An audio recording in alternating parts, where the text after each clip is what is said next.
Hey my blessed beauties, and welcome to Unleash Your Inner Soul with me, your host Yuko Turnbull, where we learn about holistic tips to help bring calm and beauty to mind, body, and spirit. Today we are joined with special guest Kimiko Stella, a master hairstylist in Vancouver, and she's going to share with us what life is like during quarantine, the biggest challenge in her life and how she overcame it, an amazing free resource that she used and that you can as well, and also what it's like healing cultural norms as an Asian woman, and some words of advice for following your passion and living out your dreams. So lovely to see you. You look gorgeous. You look amazing. We're together again. Been good. I know it's so Crazy right now. so crazy. Day at a time, to be honest with you. It's strange. Yeah. My life was so about like organizing like meetups and work, and everything was scheduled. I had something to look forward to next week, and I can like see all the things that I was going to do. And right now it's like, just got to get through today and just got to like have a good time today. I don't know what tomorrow's like, but just got to feel my feelings and get through today. And Right? It's really interesting because that's like, what we do like in the salon, it's like every hour or like section is like accounted for, right? So to just have like nothing in the schedule is wild. It's so weird. Because you've been doing this for like 10 years, right? Or like over a decade. So to have that routine and then it just be taken away is it's a lot. It's crazy because like it was exactly that, because it took me about 11 years to get where I was with my career. Yeah. And I worked my butt off to accomplish all those things, and it just became like such a routine. And I'm a person that loves routine. I love stability and I love predictability. So it was you. it's a lot to process. It's a lot to unpack like every day.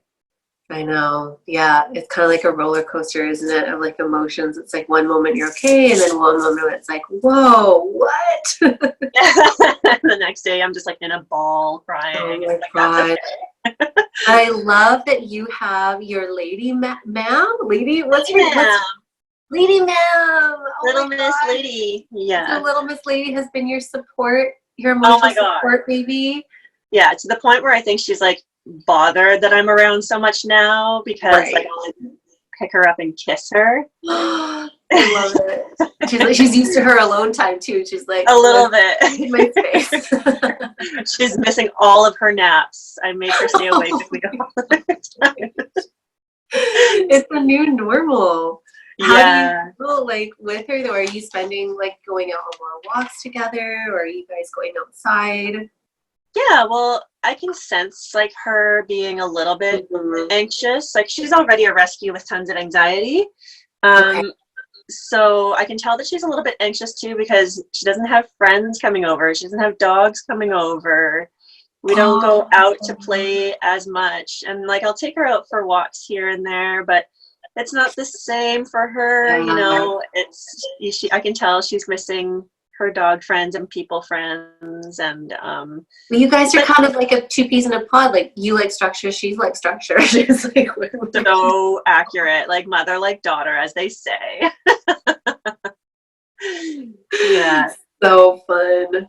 Yeah, but we go for walks. We go for walks, and we'll just go around the block and zigzag from sidewalk to sidewalk and just do our best to like do our part.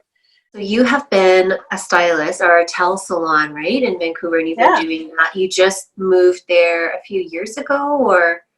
Yeah, this August would be our second year together. Going strong. Okay. Right? I love it. And you sound so positive and just like this is your place, like you found your hair family. And because you were at another salon for a while, I think that's when I first was introduced to you, was in your heart salon or something. Yeah. I was where was I? I had a shaved head, so I must have been at Heartbreaker Salon. What? Yeah, that's how I remember. Like my that's right. Oh my gosh. Yeah, because you're a model for me with my holy moly. Yes. How long? We've known each other for a long time. So that must have been like 6 years ago, 7. Yeah, I'm going to say like that. 6 to 7 years ago that happened. Wow. Time flies. And I got to come over to your amazing space. Like I daydream about your setup. Your setup is so nice. It is like what every hairstylist dream is. Like it's so beautiful and it's so relaxing and it's so amazing. And one day maybe, but like, yeah. So do you feel like one day you'd like to be doing it from home or like in your own space? It's interesting too because there's I feel like there's personality types, because I talked to some of my old coworkers from Suki's and they're like, you know, like it's so cool what you're doing, but like I could never do that because you don't leave, like it's so close and you don't have somebody washing your hair like the apprentices and like someone taking the cash. So that's it definitely isn't for everybody, because like for some people they really just love the, you know, when you're done work you're done, you don't have to. So that's interesting. I like that you're drawn to. Well, you know, I always like to think about the future and what's my next step, and definitely accomplishing becoming a chair renter was a huge exciting moment for me. I'm really, really, really excited and grateful that I did take that risk. And I want to like enjoy this as it is. Like I'm in no rush whatsoever to go into another experience. But people always ask me, they're just like, my guests always ask like, oh, would you open up your own salon one day? Would you want your own business? And I thought I did. I thought I wanted that, but it's like, I actually am not really interested in that. And that's okay. Like that's for me to not go down that path. But also like, I love team environments. I do like to I think that that's one of the things I'm missing the most right now is I miss hearing people laughing. And Artel, we have so much fun and I like get along with everyone there so well that like it's like our little like bubble, it's our little family. It's like hearing their laughter and having fun together. It's like that I think I would miss if I ever had a setup like yours, which is at home. But I love what you've done with your space. Like it just, you're so sweet. It's just so well done. So well done. Well, I love what you have. I was looking at your website and just like your motto of like, you not only make your guests feel beautiful, but help them express themselves, which I love so much because it really is about expressing the inside out, right? And helping them come to like a alignment with what they are feeling inside and what they want to project into the world. Like when a guest walks into your place, like what do you notice the first thing? Like what's the first thing that you notice? My gosh. I think people like you and me have to be, or any real true hairstylist just gets like so used to people reading really fast. And it's just like comes with like, because you only have, I don't know, as much as 15 minutes to do a consultation with someone. Sometimes you have less. Sometimes it's like crunch time and you have 5 minutes to figure someone out. So we kind of turn into like little experts on like communication and like body language and things like that. But when someone comes in for the first time, and if I've never met them, it's like, how are they dressed? Are they comfortable? Are they relaxed? Are they dressed up? Are they presenting? Are they creative? Are they more reserved? Are they quiet? Are they loud? Like, so my brain instantly is just kind of like, who are you? And that's totally fine. Whoever you are, if you're in your pajamas, if you are in your business suit, I want to get to know that person. And I want to get to like see how I can play a role in their lives. And it's like, it's fast. I love it. It's just intrinsic, right? You don't even probably know that you're doing it. It's just like your brain just automatically doing its analysis. Like. Totally. Yeah. And that's just it. Like, and it's just, I love seeing people, and I love seeing the variations of people. And with our job, we meet like lawyers, we meet creative arts people, we meet plumbers, we meet whatever's, right? So we're really getting in touch with like every type of person all the time. That's right. That's what's so interesting, isn't it? Right? It's like the whole umbrella, but we have this universal thing where it's like we want to feel comfortable in our skin, and just like how do we help accentuate that with the haircut, how they present themselves to the world. Oh, 100%. Yeah, it's completely transformative too. And like we get to take it up a notch where we do something that they won't do, like a blowout scalp massage. And then of course a design element and changing like their layers or their lengths and their face framing pieces. So there's a lot, and it's just, when people ask me what's my favorite thing about hairstyling, it's like, I can't answer it because it's like everything. It's everything. It's everything. Yeah, it's self-care, right? Providing that container. And I know a lot of people right now want self-care. I know a lot of people deserve it. It's hard. Huge. Yeah. And it's really a time, I think it's an interesting time too, to be like, how do we self-care ourselves? This kind of brings that question up as well. And it's like when we're so used to having our identity to like helping others or healing others, it's like, okay, when that's taken away, how do we bring that back to ourselves and like do our own self-care? So it's a lot of rewiring that's going on right now. It's so true. And because a lot of my hobbies and a lot of my self-care were non-essential services. My self-care was like, buy a nice dinner, get your nails done, go for a massage. And it's just like, oh, now I have to massage my own feet. Oh, I love it. It's like first world problems, but it's true. It's like, it's our reality. It's our reality, and it's like what we're used to. So it's a total relearning of like, okay, this isn't available. So now what do we do? So there's like growing pains are real, right? Yeah, and and to touch base too, I think you kind of mentioned like, and I've seen this a lot in media right now, where people are saying this is our new normal. And I strongly disagree with that. Oh, okay, yeah. Tell me more about that. Well, I can't take any credit for this. I reached out to my counselor, my therapist, someone that helps me a lot. And I was just having one of those days, and I said the words, I'm like, this is our new normal. I'm trying to like make sense of it. And she corrected me gently. She was just like, this is not a new normal, because our normal can only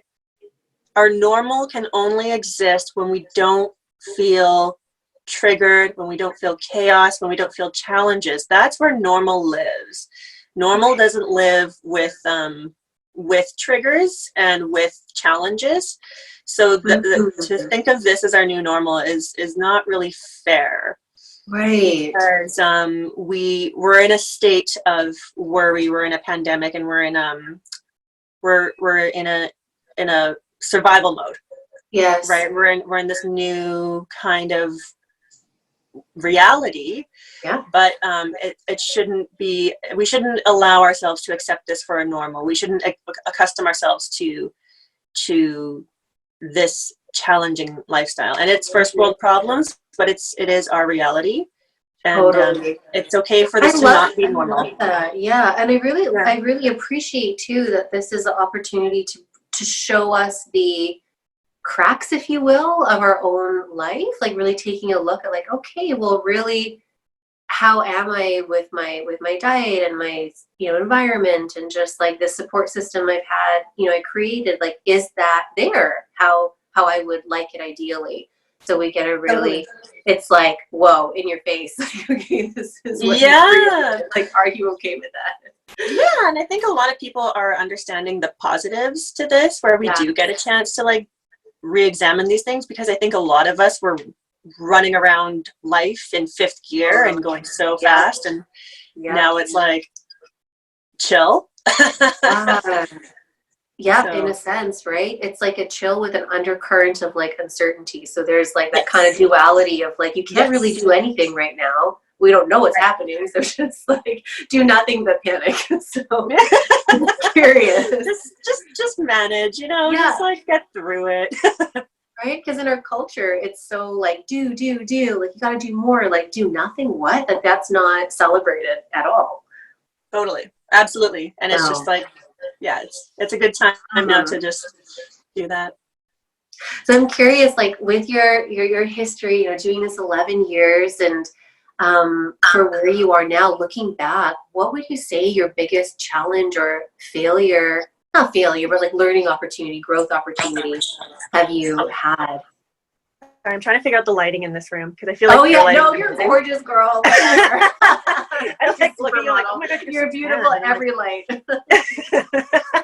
Here, I'm gonna move you over here. Let's try it. No. Follow the sun. Okay, we're gonna go back.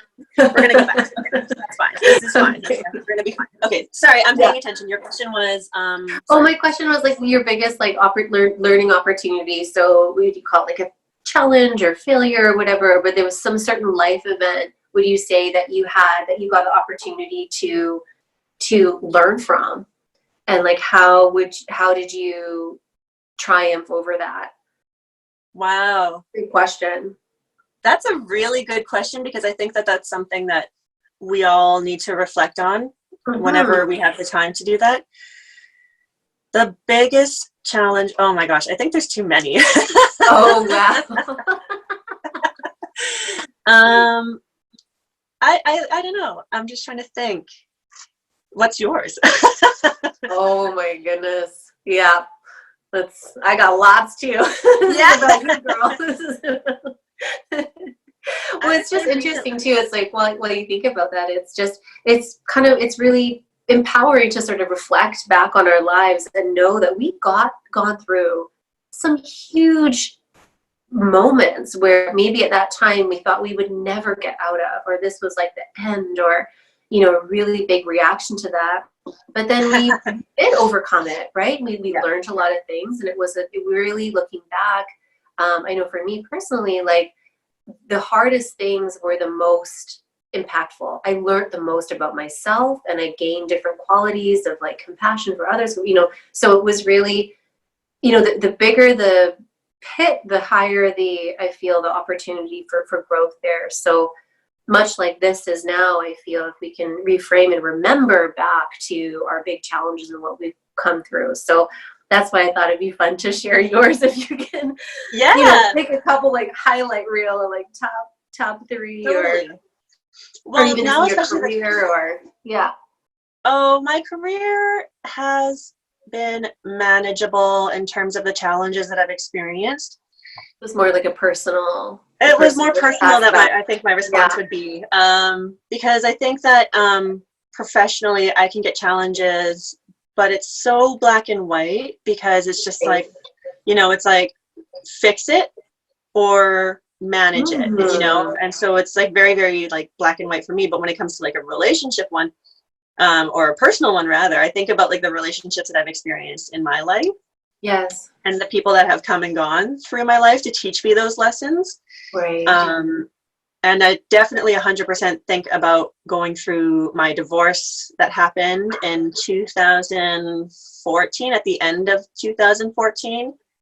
It was one of those moments where it was so personal, and it was so challenging, and it was so one of a kind, that I had really never gone through a divorce in my life. I've gone through breakups. But when I experienced my divorce, I was actually in, exactly like you said, it was one of those deep, dark pits. And it was so challenging. The only thing that I had to put my hope and faith into was what I call like the bounce back. When you fall down, you always get back up, right? So it was more about the excitement of just knowing that there will be a moment where I catapult so much more higher. Oh, I got goosebumps. That's amazing. And it was just kind of like going, and those challenges too, they always get a little bit more worse before they can get better. And I just had to ride it out, and I just had to feel it and experience it and go through it with like my hope and faith, and like just hang in there. It projected me into where I am today. It allowed me to think about, it changed my career, it changed my life, it changed so many things. It touched every little facet about me, because it was really, really challenging. What were the biggest like takeaways or like learning opportunities that you got from that? Support systems and people in your life are really the most valuable resource, because you can go through anything that's really, really challenging, but without the right people and support systems around you, it can get really exhausting. And I actually had some amazing people in my life at that time, and I think about them often, even though maybe we're not like close friends today. I do think about those people very, very often, and how special they were in such a hard time in my life, and how grateful I was for that. So it's definitely, who shows up during those times of like when you need it the most. It's like some people you think like or great friends, it's like, oh, where are you when I really needed you? Interesting. Now, that's how I think you can safely measure love and respect and friendship is when your heart's breaking, you know, where are those people? Yes. Mm-hmm. I'm curious, like with going through such a huge, you know, emotional upheaval, were you doing hair at that time? Mm-hmm. So how Definitely. was your kind of like navigating that? Like how much did you share with your clients, and was there a transparency, or did you kind of keep a strong stoic? Just curious about that and like how you navigated that dynamic. Isn't that such an interesting thing to like reflect on too? Because I think as earth shaking as it was for me, I had a responsibility to perform as a professional. Right. That said, a lot of my clients love to get to know me just as much as I like to get to know them. And I'll tell them my stories. I'll let them into my life. I will share very, very gladly, very, very openly. And it's always just been kind of like a fun little like storytelling time. And they'll be like, oh, how's it going with you and so or whatever. So actually around the time of my divorce, as hard as that was, a lot of people knew that I was married and then would ask questions like, how's this going, and how's the long distance relationship, and how are you, and it just got really challenging because I had a job to do. I had to take care of people. So I did my best to just give them a little bit of information, like it's really bad. It's really bad right now, but I'm fine. And then I would go into the bathroom and have like my me time and I'd break down and just get back out there and continue because I didn't let myself have any time off. I let myself stay busy. Right. But it was really challenging because people that I was working with at the time, they knew more information about stuff and they knew where I was at. And again, those are people that were very supportive and very understanding at that time, which were amazing. But when it came to work, it was like, no, those people are not there to take care of me and my heartbreak. I have to be there for them. And maybe they're having a bad day. Maybe, things aren't going good in their life. And it was like my responsibility to just care for someone else. And I could never imagine bringing my heartbreak for my guests to fix. Yeah. So did you have like an elevator pitch, like kind of made up already of like, okay, if somebody asks, I'm just going to say this, and then like, okay, totally. Let's talk about you. Yes. It was just like a quick fire, just kind of like, oh, it's not working out, but like, how's your garden? Just like deflect. Yeah. switch. Yeah. Oh my gosh, that's amazing. So were there any, did you have any resources that helped you along the way, or maybe that you could like share if anybody else is going through like a challenging time? Yeah, 100%. I don't mind to share, what really, really helped at that time, because it was actually also around Christmas time. It's so loaded already. It was the end of 2014. So I remember just having like a hard time balancing my heartbreak, my work, my friends, my family, Christmas. Like it was just like a juggling act and that I had to get through. And truth be told, there was this, I don't have the information on me right now, but I'm sure I could find it for you if need be. Yes, we share can share with the listeners. Like I'll put your resources down and I can like add it in the bio. Yeah. Because without a doubt, one of the best resources that I did use multiple times a day, and don't be too triggered or scared. It's got a bit of a scary name to it, but it was the suicide help hotline in Vancouver.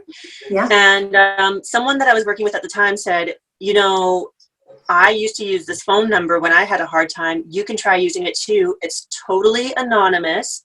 And you get to talk to someone. You talk to a third party anonymous person and you can talk. And they don't judge you and you can just like vent, because that's all I really needed to do. Was I really had the same heartbreaking problem in my brain that I needed to say like over and over every day. And it's like my friends and family would probably get bored. They're like, okay, you know, it's like if they hear the problem once, they're more than happy to help. But if they heard the same story 20 times, they'd be like, okay, like, you know, it's, you know, so it's different. So I checked out the phone number, gave it a ring, and it was a resource that I used multiple times because I always had a new person that was anonymous that I could like explain the challenges to, because there was, you know, it was I'm not burning out my friends and family with the same thing. And I got to use this phone to really like say things out loud and to hear myself, and then to start my own recovery with that. So it was super, super helpful. 100% would recommend it. Well, that just goes back to just feeling heard and just letting that voice inside of you, like, process that. If you need to say it once, 10 times, 100 times, 1,000 times, that's okay. Right? Yes. And having like compassion and acceptance, like there's I think just like going back to our culture, which it's really like action, like you having a problem, do something about it. But it's like, I'm not quite there yet. I'm not ready to, I get that this isn't working, but I need some time. But it's really bugging me to process this. Yeah. And I might need to go through it a few times. Like there's that cocoon phase before we turn into a butterfly. That is, that time is, it's elastic. It's not the same for everybody. So I love that. Thank you for sharing that with just to have that resource that's available for everybody, and like doing it every day if you need to, multiple times a day, whatever. Yeah. And it's 24 hours. It's completely for free. And their goal is to protect people from getting into negative spirals and ultimately to reduce the suicide rate. Now, I was not necessarily so far into my depression that I was at that level, and I would feel bad because I would call them, because like one of their first questions, there's like a little like they're responsible to get through like a little script, and they're like, are you in danger? What are your thoughts? And things like that. And I'm like, I'm in no danger. I really need someone to talk to right now because I'm not doing good. And they're like, okay, I'm here to listen. And then I would go like into it. So it's really it's a huge mental health resource to reduce self-harm and suicide. So it's it was very helpful for me. And I love that you said that too, because it doesn't, because for some people there might be a qualifier where it's like, well, I'm not cutting myself at this moment, or I'm not there yet, so maybe I can't use that. But it's like, no, it's available for anybody that needs to talk, because that honestly could lead to that in the future, right? So it's like, let's catch you before you get to that place. Because that's the trajectory if you keep going. Right, yeah, and it gets scary, right? And especially with like, if your mental health is unwell, if you are not your healthiest, shiniest, happiest, it gets scary and very lonely. And I think that I'm assuming that was the purpose for this phone resource, was that you can just call someone, and they're volunteers. They are, you know, and it was so great. And I think more people need to understand that it's okay to just pick up the phone, vent, get things out of your brain and into words, and release them that way, because it can be a great place to start. And then eventually I just stopped calling as much as I did. You know, I just kind of just petered off, and you just like found that you just got out whatever you needed to. I think that's really something that's so much for for like women, especially like Asian women. I don't know if you feel that from your culture, but like Japanese is very much like, well, you don't want to say too much. Like, you don't want to like embarrass the family, or like you got to put up a face. So there's a lot of generational things that a lot of us carry from cultural heritage that is that also is a little bit suppressing. So I couldn't agree more. And I think Asian culture, especially Asian women, are very, very often encouraged to not, you know, speak up, and to be really, really like, it's something I completely agree with, and I totally get that, and I totally see it. So this is one of those things that we can rebel with. I love it though. It's like we really kind of are the first generation to be able to do this. Like my mom, like you're half Japanese as well. It's like, yeah, that just wasn't maybe a luxury or something that was even to be able to be considered. So, yeah. So it's really going against the grain of like our upbringing to be able to share this and to indulge like whatever that is and our feelings and stuff. It's like, yes. Oh my gosh. 100%. Enough with the suppression. So I love that. Are there any like practices that you've incorporated from that time like today to keep your mental health like at a high vibration? Yeah, I think my mental health is really simple at the moment. It's really just like asking myself, what do I need to cheer me up right now? What would make me happy? And it's like a cookie. And it's like, okay, so I'll have a cookie. I love it. Or it's like, you know, like just like getting aware of like what my own needs are, and then just kind of like, oh, what would I need right now? What would be like so awesome? And it's like, I want to eat lunch and take a nap. And it's like, then that's fine. Wow. Like, giving yourself permission. Yes, 100%. This is it. Yeah. So is our cookies your default? Yeah. What's your brand? Do you have a brand?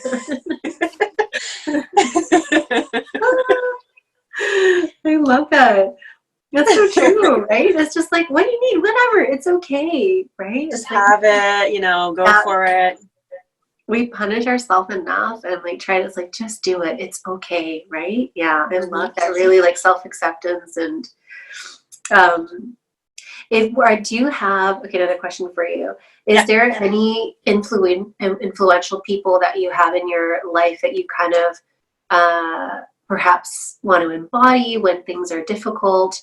Like maybe it's a celebrity or somebody in your family or something that is very influential to you. And a person who's or a thing, yeah.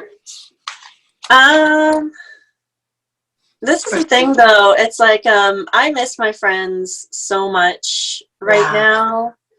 Like there were a lot of people in my life that I would see weekly, if not like more than once a week. And just the friends that I have right now, I miss them so much. And I miss like having dinners. We would have dinner parties together. We would come over, drink wine, and watch spooky movies. Like there was, again, so much routine in the friendships that I have right now. And yeah, I think that that's something that empowered me and like really was so valuable. You really see that fed you so much, like maybe more than before. Mm-hmm. Totally. And it's just like, you know, we would just get together and our dogs would hang out and we would maybe go for a walk and then we would maybe play video games. Like it was just so like cozy. And are you guys doing anything now to kind of connect, like doing some Zoom meetings, or is that just sort of disappeared? No, I think FaceTime is like saving my life, to be honest. FaceTime is essential. And it's just like, it's so funny because literally me and my friends seem to be doing nothing with our lives. And yet we'll call each other and be like, what you doing? Right. Like nothing. And then we'll just like chat. I love it. It's like that hotline. It's like, just need to connect. That's all. Totally. just want to see your face. Just want to like see what you're doing, like what you're eating. Like amazing. What are you eating these days? Like what are your go-to foods? What's been fun? Just like, I don't know. What have I been doing? Little like teriyaki bowls were super fun and easy. Yeah. There was like some salmon that was on sale. So I went ahead and just like got that. And I love salmon skin so much. So Japanese. Grilled, charred. I wanted to make like little like furikake balls. You know, where you just rice and seasoning and then like eat. Do you have family here? Like, is your family here or they are? Yeah. Yeah. 100% of my Japanese family is in Vancouver. Okay. How are they doing? Are you seeing your family, or are you just totally like social isolating right now? I am doing my best to social isolate as much as possible. I think in the beginning, when everything was like brand new, I was a bit more rebellious and like okay with like hanging out in the backyard or hanging out in the park with my friends.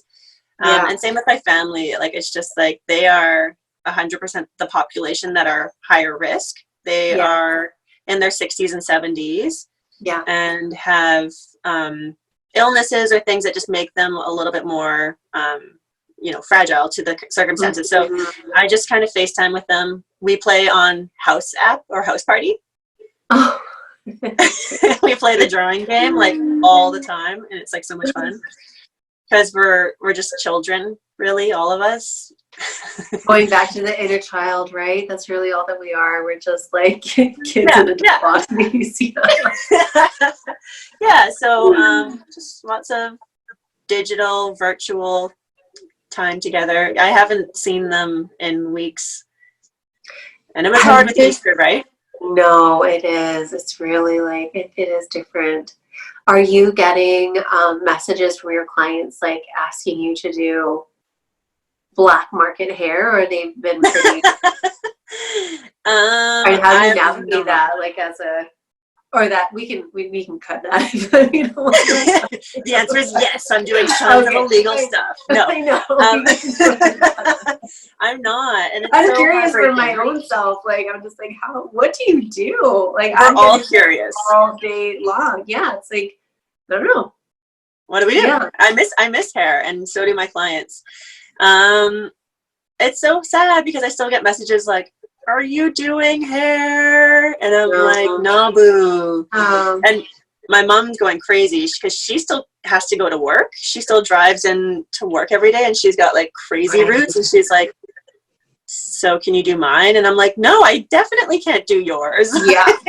Right. I can't do anyone's hair right now. And like, I know that there's some people in Vancouver that was doing like their own innovative things to stay connected and still doing hair. I've seen people like provide root touch-ups and packages to send to people's houses. Oh, okay. Yeah. I've seen like, and lots of people are doing gift cards. Lots of people are doing product sales. And I think that that's really great that we are getting creative right now. And this is a time to like rethink our business models a little bit. Yeah. But I have not participated. I've gone fully into like a shutdown mode. I'm just like, no, it's not time to do hair. I want to so badly, but it's just not the time. Yeah. And not want to compromise yourself or your other clients or your family, right? Because it has a big ripple effect. What we do. Yeah. And our job is so contacted based. Like it's really about non-contact haircut. You can't put like a plexiglass in between us or anything. One of my clients sent me this thing. She's like, "Can you do drive-through like through your window?" I'm like, "I'm still touching you. Like, how is that? How is that?" But like, appreciate the creativity there, but like that's really creative. I have not heard that one. There's like this meme on Instagram where someone's like cutting hair through like a mail slot of like a door. Oh my gosh. Desperate times. Yeah, it's creative stuff. Yeah. It's really creative. Yes. And I think it's really just forcing all of us to sort of sit with ourselves and like practice patience, right? And like outside beauty, that like quick fix of like, oh, I feel better, I'm like ready to go again. It's like, well, what if you can't have that? Then what? It's like, what is your identity now? If it's not like the beauty. Oh my God. That's a huge trigger for a lot of like women, especially men too. But like what does gray mean? I have a lot of my clients talking about gray. Perhaps you as well, like with the, that's age and that's all kind of implications with that they have to be looking at now. So. And that's just it, because I feel like, it's one thing to be like, we're for the most part self-isolating. Like a lot of us are at home all day long. Mm-hmm. So it's not necessarily, and this is what's interesting about our work, it's like it's not even about looking a certain way for people, it's about looking a certain way for yourself. Yes. Because now you're looking in the mirror, there's no one seeing you. You could go 100% gray and it would be your biggest secret because there's no human contact. But no, like you're saying, it's like it's looking in the mirror and it's like triggering because it's just like so reflective of how they want to look for themselves. And and that's where my heart breaks too right now, where it's just like I would love to help, I would love to play a role, I would love to do something to help you out, but it's just, and I guess just trusting the universe, like if this is what's called for them to take a look at, maybe this is the time to do some healing around that. Like what is the larger thing there that's underneath that? So for sure, it's like our intention with everything. What else did I want to ask you? You've done so much, girl. I have so much. I had like a whole list of questions because you've done so much. Like you've gone to London to do your hair stuff, and then you came back and then changed salons. And I know there was like working a salon myself, like dynamics there, and just done a lot. Is there anything that you feel like you would like to talk about, or there's something that I've missed asking you? When it comes to hair, I feel like it's been such a beautiful relationship to have. It was a job that I wanted when I was in high school. Yeah. And my parents were not supportive. They said, you can do anything in the world but hair. We will give you money to go to school and do anything, but you can't do hair. And then eventually I kind of rebelled and decided that I'll get my own student loan. I'm going to do hair, and that's that. And I'm so glad that I took that risk, where I knew that much about myself when I was as young as I was. I think I was 24 years old when I started. 23 or 24 years old when I started going to school for hair, which is like older than all my classmates. Everyone else is like 17, 18. And I was like, but, I went for it and I really, really committed to it. And I'm really, really grateful because it's so entwined into my personality and my identity. And it's been an incredible journey, and I've had so much fun with it, but it's really like a beautiful, loving relationship. It was something that I could give my whole heart to, my whole body, my whole energy to, and it just kept coming back to me in such a really positive way. So what would you say are the challenges for the generation of like next hairdressers, like what they would face potentially? Well, I think our generation of hairdressers had one of the more challenging experiences, where we had our classic set of highlights, full head or a half head, which went straight to the root. And that's how we did highlights for decades. Then balayage and ombre came in, and all of a sudden the highlights were dropped from the root and we all flailed. It was a tough learning curve for a lot of us. And I think that was something that was not taught in school when I was first going through it. So 10 years ago was when these trends were picking up, and they got started in Paris, and then it came all the way to North America, and no one knew how to like do the applications. The feathering, the back combing, all these things are recent techniques that have been developed in like the past 5 years or so. So that was, I think, one of our hardest ones, was to like learn this new placement. Yes. So I'm hoping with like the next generation of hairstylists that a lot of the education that's there is going to reflect the trends a bit more, and there can be some education on how to feather, balayage, back comb, and all these sort of things. Yeah. So I think that's one thing. Another thing too that I find when I talk to the kids these days, a lot of the kids in the industry, but even in our current generation too, I feel like there's still like a ton of resistance to social media and online advertisement.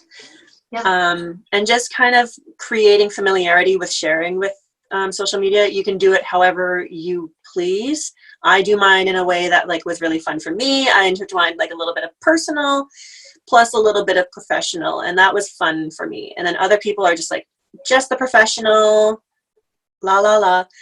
So yeah, it's sort of however you want it to be, but I think that social media has affected our industry in a way that we will not go away from. I think we'll always have Instagram, Facebook, Twitter, whatever it is to promote ourselves online. How do you feel with that relationship? Are you quite active on that, or have you like embraced it, or is there like resistance against it? Or I love being an open book, and I love sharing a lot of stuff because I feel like it's really nice. It's who you are, right? Yeah. I'm good to share. I'm good to like kind of share. So I don't mind it. I feel like with Instagram and everything, there are some times when I was like so busy with work that I would want to have like more me time, and I would want to disconnect from getting on social media so much. But I love it. I think it can be fun. I think it is super effective. And I actually when I was busy, I had to post regularly because I found that affected my bookings directly. Right. Yeah. So if I wasn't posting, people weren't booking with me as much. And if I was posting, people were booking in because they're thinking of me and they're seeing me, and like that's like a huge relationship marketing. Yeah. So if you had one bit of advice that you could give somebody who are wanting to pursue a career in like hairstyling or another aesthetic, what would you say if you could talk to your baby self? Get ready for the best job in the world. Oh, love that.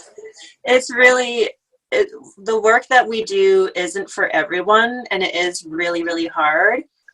But if you feel like a connection to hair or any love for hair, it's going to be the best job out there. And yeah, it's hard work and it's physical labor. Your hands are going to hurt in the beginning, your back is going to hurt, but when you're having the fun that we are and we're playing with hair for a job, it is a big treat. It's a huge opportunity. We're transforming people's energy. We're transforming people's style and looks, and that's a huge, huge personal opportunity to share with someone. So I love it. That's amazing, Kimiko. Thank you so much. That's like an awesome note to end on. And you can find Kimiko Stella, master hairstylist at our Salon in Vancouver. And as soon as we're able to work, I'm sure you're going to be opened up and check out her website and all her offerings and stuff. So thank you, Kimiko, for joining us and sharing your insight and wisdom, all your years. Oh, I'm so happy. Thank you so much for allowing me to share on this. It was really, really nice to connect with you and hopefully share this with people and they enjoy some of it or all of it. Canada and I are like, really busy. I have to make up with my dog. Yeah. Honestly, like putting color in her hair. Like, it's